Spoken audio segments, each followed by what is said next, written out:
Welcome to the Media Manager in Yeet. In this area, you can manage your media files centrally, keep an overview of your media databases, and quickly add new files.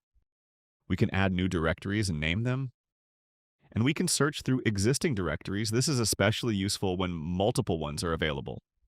We can filter by different file types, we can search by name, and we can upload new files.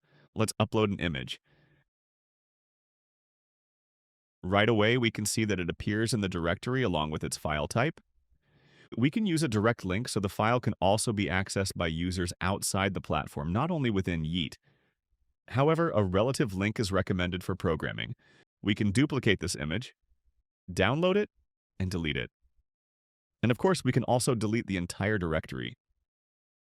This gives you an overview of the Media Manager, from uploading files to managing your media content.